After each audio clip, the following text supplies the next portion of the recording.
I should have never opened that door. I should have never gone down there. But once you hear someone calling for help, you can't just walk away. Life in Bloxburg was perfect. My best friend Theo and I spent our days building awesome houses, working our jobs to earn some cash, and grabbing a slice at Pizza Planet. We had it all figured out. Then she moved in. The house next door, the one that had been empty for years, suddenly had a new resident, a girl named Elliot. She was so quiet. She never made eye contact. Her curtains were always shut tight. And the strangest part, the upstairs lights were never, ever on. It was like a shadow had moved in next door. Theo and I tried to be friendly, but she just wasn't having it. Something felt off, but I tried to ignore it. After all, it's Bloxburg. What's the worst that could happen? That night, everything changed. I was up late, probably planning my next big house build, when I heard it. A faint tapping sound. Tap, tap. It was coming from the shared fence between my house and Ilara's. I crept to the window, peering into the darkness. Nothing. I was about to dismiss it as the wind when a voice drifted through the air, so quiet I almost missed it. Help, please, help me. It was a desperate whisper that sent a shiver down my spine. I froze, listening, waiting. But then, silence. The voice was gone as quickly as it had come. Was I just hearing things, or was someone next door in serious trouble? The next day, I couldn't shake the feeling of dread. I had to know what was going on. I marched right up to Ilara's front door and knocked. It creaked open just a few inches. Ilara peeked out, her eyes wide and nervous. Before I could even get a full sentence out, she cut me off. No one lives here but me. Please stop asking questions. And just like that, the door clicked shut in my face. But as she was closing it, I saw something. A floor vent, just inside the doorway, was slightly ajar, and from it I could have sworn I heard that same faint whisper, a ghost of a sound from beneath the floor. I ran back and told Theo everything. He was goofy, but when it mattered, he was the most loyal friend I had. A secret whisper from a vent.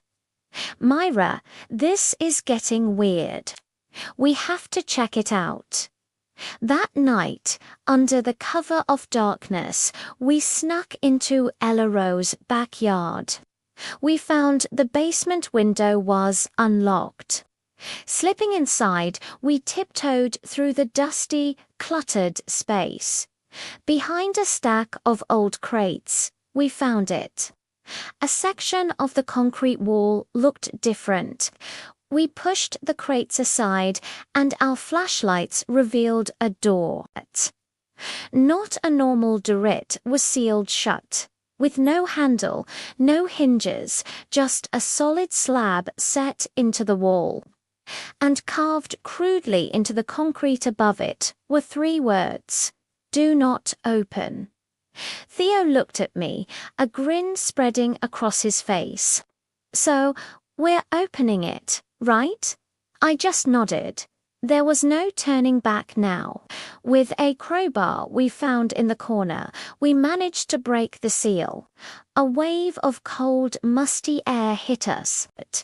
It smelled like dust and something metallic, like old pennies. A rickety ladder led down into pure blackness. We took a deep breath and descended. Our flashlights cut through the dark, revealing a small, horrifying room. There was a bare bed frame, strange scribbles covering the walls, and a set of broken chains lying on the floor. My heart was pounding. Then my light landed on a crumpled piece of paper on the floor. I picked it up. 4 words were scrawled on it. I am still here. Suddenly, we heard it. Footsteps, heavy and deliberate, right above us on the main floor. We killed our flashlights and huddled together in the terrifying darkness, praying we hadn't been discovered. Somehow, we made it out undetected and scrambled back to my house, our minds racing. We were just trying to process what we'd seen when there was a quiet knock on my door. It was Ilette. Her face was pale, and her eyes were red, like she'd been crying for hours. She was shaking. "You shouldn't have gone down there," she whispered, her voice trembling. "He knows now. He always knows." My blood ran cold. "Who knows, Elara? Who is he?" Instead of answering, Elara slowly turned her head, her gaze fixed on the old house across the street. I followed her look, and my heart stopped. In the upstairs window, a figure was standing there, perfectly still, just watching us. It was Mr. Vale, the calm, impeccably dressed man who had lived in Bloxburg for as long as I could remember. Back inside, Elara finally told us the truth. Years ago, that house, her house, had belonged to Mr. Vale, and he had kept someone locked away in that hidden room. The whole town knew something was wrong, but they were too scared of Mr. Vale. They called it a misunderstanding and swept it all under the rug. The person who went missing, the person he'd kept in that room, was her brother. She had moved back to Bloxburg, to the very house where it happened, just to find out what really happened to him. The voice I heard wasn't a ghost. It was her brother, and he was still down there.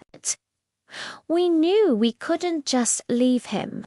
That night, the 3 of us, me, Theo, and a determined Ella, went back, armed with flashlights and a plan. We descended into the hidden room, but this time we noticed something we'd missed before. Tucked away in the darkest corner was a second door, almost completely hidden. We pushed it open and went deeper into a narrow, tunnel-like space. In the center of the chamber was a small recording device, endlessly playing a looped message. "Do not try to save me. Do not try to save me." Then a figure stirred in the shadows. It was him, Ilara's brother. He was alive, but so pale and weak. He flinched away from our flashlights, terrified of the light after being in the dark for so long. He kept muttering that Mr. Vale was watching. We helped him to his feet and began the slow climb up the ladder. Just as we reached the top, we heard the basement door swing with a creak to open. It was Mr. Vale. His voice was cold, completely without emotion. Some rooms were meant to stay hidden. Before he could move, Theo shoved him hard, giving us the chance to get everyone out into the backyard. As we burst outside, flashing blue and red lights flooded the street. Elara had called the police before we went in. Mr. Vale was arrested, and Elara was finally reunited with her brother. I thought it was over. I thought we were safe. Later that night, I was sitting in my room, trying to let it all sink in when my computer screen lit up. A new message had appeared. The username was just unknown, and the message read, "You opened the wrong door." Before I could react, my screen glitched, flashing strange symbols before going completely black. Thanks for watching this crazy Bloxburg story. If you want to see what happens next, make sure you hit that subscribe button and turn on notifications so you don't miss part 2. Let me know in the comments who you think the unknown user is. Stay safe out there, and I'll see you in the next one.